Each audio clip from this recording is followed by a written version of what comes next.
করছে তারা বিভাগ। এবার প্রদর্শনীতে 171টি আলোকচিত্র প্রদর্শিত হবে। প্রতিদিন সকাল 10টা থেকে বিকেল 5টা পর্যন্ত প্রদর্শনীটি দর্শনার্থীদের জন্য খোলা থাকবে। পুরাতন কারাগার এখন ইতিহাসের প্রামাণ্য দলিল।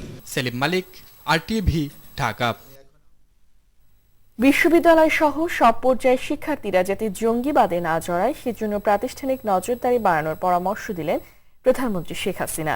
সকালে নিজ কার্যালয়ে বিশ্ববিদ্যালয় মঞ্জুরি কমিশনের উদ্যোগে আয়োজিত প্রধানমন্ত্রী স্বর্ণ পদক 2013-14 প্রদান অনুষ্ঠানে এ পরামর্শ দেন তিনি। এ সময় প্রতিযোগিতামূলক বিশ্বে টিকে থাকতে বিজ্ঞান ও কারিগরি শিক্ষার উপর জোর দেন প্রধানমন্ত্রী।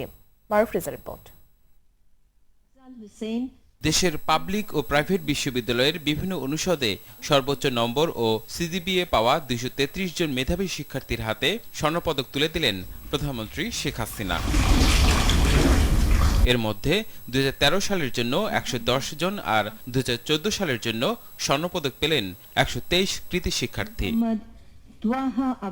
পদক প্রদান শেষে শেখ হাসিনা বলেন, প্রতিনিয়ত এগিয়ে যাচ্ছে বিশ্ব, আর এগিয়ে যাওয়া বিশ্বের সঙ্গে তাল মিলিয়ে চলতে শিক্ষার বহুমুখীকরণের কথা জানান তিনি। ভালো কারিগরি শিক্ষা, বিজ্ঞান ভিত্তিক কারিগরি, অর্থাৎ একটা পাওয়ার প্ল্যান্ট বা পরমাণু বিদ্যুৎ কেন্দ্র চালানোর সেই সব ব্যাপারে আমাদের অনেক বেশি মেধাবী এবং প্রশিক্ষণ প্রাপ্ত লোকের দরকার। বঙ্গবন্ধু স্যাটেলাইট ওপেন করবো, এটা বোধহয় এই বছরের শেষের দিকেই প্রায় প্রস্তুত হয়ে যাবার কথা, কিন্তু সেখানেও সেগুলিও পরিচালনা করার জন্য আমাদের অনেক মেধাবী জনশক্তি দরকার।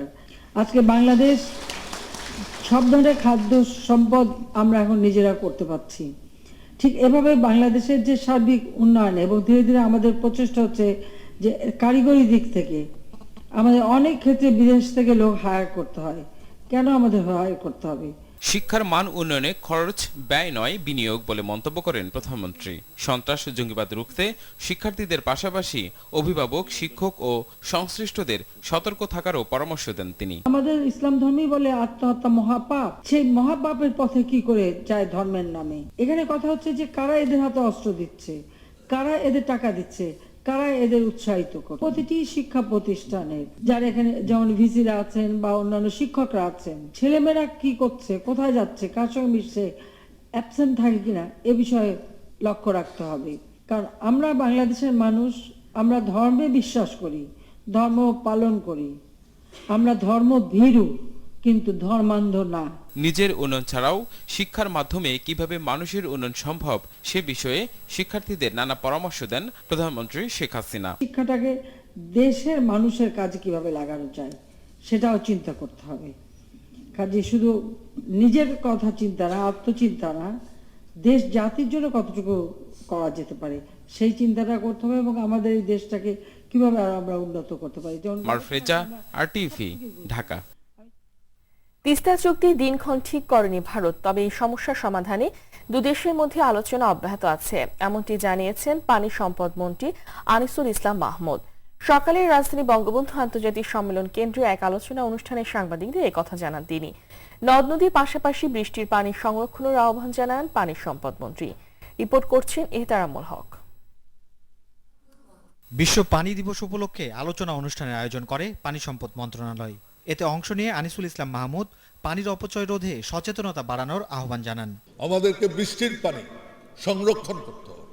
বৃষ্টির পানি একটা বিরাট সোর্স, এইটা যে একটা সোর্স, এটা যে এখান থেকে যে পানি পাওয়া যাবে এই কথাও আমরা কিছুদিন আগে পর্যন্ত চিন্তা করি। তিস্তা চুক্তির ব্যাপারে আবারও আশাবাদ ব্যক্ত করেন আনিসুল ইসলাম মাহমুদ। একটা দেশের দুইজন প্রধানমন্ত্রী যেখানে একটা কথা দিয়ে গেছেন, সুতরাং সেই চুক্তি হবে, এটাই আমার বিশ্বাস এবং আমি আশাবাদী।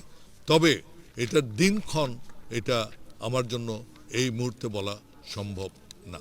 এ সময় দেশের দক্ষিণ পশ্চিমাঞ্চল বাঁচাতে গঙ্গা ব্যারেজ নির্মাণের প্রয়োজনীয়তার কথা তুলে ধরেন পানি সম্পদ প্রতিমন্ত্রী নজরুল ইসলাম। দক্ষিণ পশ্চিমাঞ্চলকে বাঁচাতে হলে, বাংলাদেশের এই অর্থনৈতিক অগ্রগতিকে আরো শক্তিশালী জোরদার করতে হলে গ্যাংস ব্যারাজ আমাদের জন্য অত্যন্ত প্রয়োজনীয়। আলোচনা অনুষ্ঠানে টেকসই উন্নয়নে পানির সঠিক ব্যবস্থাপনার গুরুত্বও তুলে ধরা হয়। এহতেরামুল হক, RTV, ঢাকা। প্রধানমন্ত্রীর ভারত সফরে তিস্তা চুক্তি বাদ দিয়ে অন্য কোনো চুক্তি করা হলে তা হবে অর্থহীন, এমন মন্তব্য করেছেন বিএনপি মহাসচিব মির্জা ফখরুল ইসলাম আলমগীর। রাষ্ট্রবিরোধী কোনো চুক্তি দেশের মানুষ মেনে নেবে না বলেও দাবি করেন তিনি। আর ব্যারিস্টার মওদুদ আহমদ বলেছেন, ক্ষমতায় টিকে থাকতে জঙ্গিবাদ ইস্যুকে অতিরঞ্জিত করছে সরকার। পৃথক অনুষ্ঠানে তারা এসব কথা বলেন। মাহিদুর রহমান রুবেলের রিপোর্ট। বিএনপির সাবেক মহাসচিব KM ওবায়দুর রহমানের 10ম মৃত্যুবার্ষিকী উপলক্ষে ডিপ্লোমা ইঞ্জিনিয়ার্স ইনস্টিটিউশন মিলনায়তনে এই স্মরণসভার আয়োজন করে প্রয়াতের স্মৃতি সংসদ। অনুষ্ঠানে বিএনপি মহাসচিব বলেন, প্রধানমন্ত্রী জেলা সফরের নামে নির্বাচনী প্রচার চালাচ্ছে, অথচ বিএনপিকে সভা সমাবেশের অনুমতি দিচ্ছে না। জঙ্গিবাদ তৈরি করছে কে সেটা তো খুঁজে বের করছেন না। যাদেরকে জঙ্গি বলে ধরছেন তাদেরকে সাথে মেরে দিচ্ছেন। কোনো ইন্টারোগেশন নাই, কোন ইনভেস্টিগেশন নাই, কে আছে, কে মদতদাতা, কোথেকে কি হচ্ছে, কিচ্ছু বলার নেই। আজকে কি ভয়ঙ্কর আগুন নিয়ে আপনারা খেলছেন।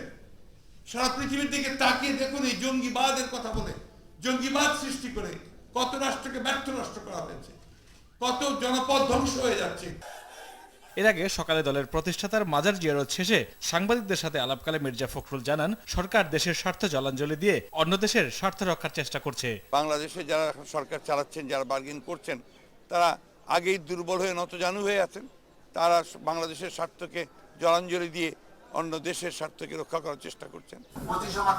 আর জাতীয় প্রেস ক্লাবে আরাফাত রহমান কোকো স্মৃতি সংসদ আয়োজিত আরেক অনুষ্ঠানে ব্যারিস্টার মওদুদ বলেন, শুধু প্রশাসন দিয়ে নয়, জঙ্গিবাদ দমনে এক হতে হবে সকল রাজনৈতিকদের।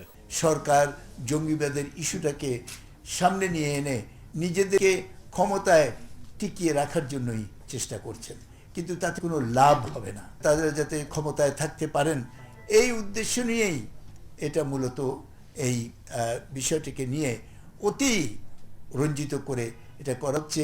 সরকার যেভাবে জেলায় জেলায় নির্বাচনী প্রচার চালাচ্ছে, একইভাবে বিএনপিকে প্রচারের সুযোগ দেওয়ারও দাবি জানান বিএনপির এই নেতা। নির্বাচন বাংলাদেশের মাটিতে আর হবে না। মাহিদুর রহমান রুবেল, RTV, ঢাকা। মুখে বললেও আন্দোলনে কোনো সূচনা করতে পারছে না বিএনপি। দুপুরে আওয়ামী লীগের সিলেট বিভাগীয় প্রতিনিধি সম্মেলনে কথা বললেন আওয়ামী লীগের সাধারণ সম্পাদক এবং সড়ক পরিবহন ও সেতুমন্ত্রী ওবায়দুল কাদের। জাতীয় নির্বাচন সামনে রেখে নেতাকর্মীদের কম কথার কাজ বেশি করার নির্দেশ দেন তিনি। এই সময় আওয়ামী লীগের কেন্দ্রীয় যুগ্ম সাধারণ সম্পাদক মাহবুব আলম হানিফ উপস্থিত ছিলেন।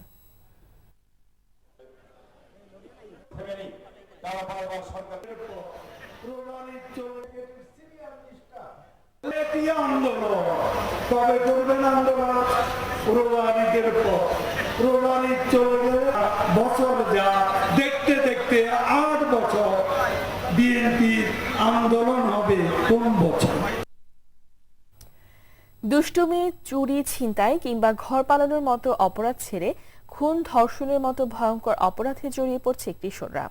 আর্থসামাজিক অবস্থার পরিবর্তন, আকাশ সংস্কৃতি ও ইন্টারনেটের সহজলভ্যতা বা তথ্য প্রযুক্তির অবাধ ব্যবহার কিশোরদের অপরাধে উস্কে দিচ্ছে বলে মনে করেন অপরাধ ও সমাজ বিজ্ঞানীরা। কিশোর অপরাধ নিয়ে মুক্তা মাহমুদের ধারাবাহিক রিপোর্টের দ্বিতীয় পর্ব। ছবি তুলেছেন নাজমুল হোসেন সাইমন। 6 জানুয়ারি রাজধানীর উত্তরায় কিশোরদের 2 দলের বিরোধের জেরে খুন হয় 9ম শ্রেণীর ছাত্র আদনান কবির। ঘটনার 12 দিনের মাথায় কে বড় কে ছোট এ নিয়ে দ্বন্দ্বের জেরে তেজগাঁওয়ের তেজকুনিপাড়ায় খুন হয় আব্দুল আজিজ নামে আরেক কিশোর। এছাড়া গত বছরের 14 মে রাজধানীর ভাসানটেকে প্রাথমিক বিদ্যালয় পড়ুয়া এক শিশু ধর্ষণের শিকার হয়। এই ঘটনায় 14 বছরের এক কিশোরকে আটক করে পুলিশ। আর বছর 4 আগে পুলিশ কর্মকর্তা বাবা ও মাকে হত্যার দায়ে মৃত্যুদণ্ডে দণ্ডিত ঐশীর ঘটনা সবার জানা। গাজীপুরের টঙ্গী ও যশোরের পুলেরহাটের কিশোর উন্নয়ন কেন্দ্রের গত বছরের ডিসেম্বরের শেষ দিনের তথ্য বলছে, ওই দিন কেন্দ্র দুটিতে ছিল 597 জন কিশোর। এদের মধ্যে 120 জনই হত্যা মামলার আসামি। 142 জন নারী ও শিশু নির্যাতন দমন আইনে করা মামলায়, 9 জন তথ্য প্রযুক্তি ও পর্নোগ্রাফি মামলায়। এর বাইরে চুরির মামলায় 89 জন, ডাকাতি মামলায় 16, ছিনতাইয়ে 6, মাদকে 66, অস্ত্র মামলায় 20 ও বিস্ফোরক মামলায় আটক 5 জন। অন্যান্যরা সাধারণ ডায়েরি সহ ছোটখাটো মামলার আসামি। এখন সবচেয়ে বেশি আসছে হত্যা মামলার সাথে কানেক্ট ছেলেরা। কেন সেই অপরাধের সাথে যুক্ত হয়েছে বিষয়টা আমরা বের করার চেষ্টা করি, যেটা আমরা কাউন্সিলিং বলি। কোমলমতি শিশু কিশোররা কেন পেশাদার অপরাধীর মতো আচরণ করছে এমন প্রশ্নে এই মনোবিজ্ঞানী বললেন, পরিবারের নিয়ন্ত্রণহীনতা ও অপসংস্কৃতি এজন্য দায়ী। সাম্প্রতিক সময় যে তথ্যগুলো কিশোর কিশোরীরা পাচ্ছে সেখানে ভায়োলেন্সের পরিমাণ কীরকম। এখনকার দিনে যে গেমসগুলো আসছে কম্পিউটারে সেখানে কিন্তু প্রচুর ভায়োলেন্স আছে।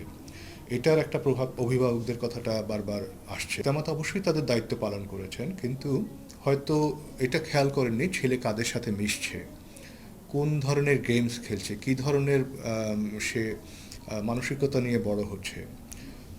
সেখানে কোথাও একটা গ্যাপ থাকতে পারে, যেই গ্যাপ যেই শূন্যতার কারণে হয়তো এই কিশোর কিশোরীরা আমরা দেখতে পাচ্ছি একটা অপরাধ প্রবণতা তাদের মধ্যে তৈরি হচ্ছে। সন্তান যেন একাকী বোধ না করে সেজন্য পরিবারের সদস্যদের সঙ্গে পারস্পরিক মিথস্ক্রিয়া জরুরি বলে মনে করেন এই সমাজবিজ্ঞানী। প্যারেন্টিংটাও একটা গুরুত্বপূর্ণ জায়গা আমার মনে হয়, এবং এই যে বিভিন্ন পুরো ওয়ার্ল্ডটা তার কাছে খুলে দেওয়া, সেটা আসলে কতটুকু খোলা যাবে আর কতটুকু খোলা যাবে না সেই বিষয়টাও আমাদেরকে ভাবতে হবে। মুক্তা মাহমুদ, RTV, ঢাকা।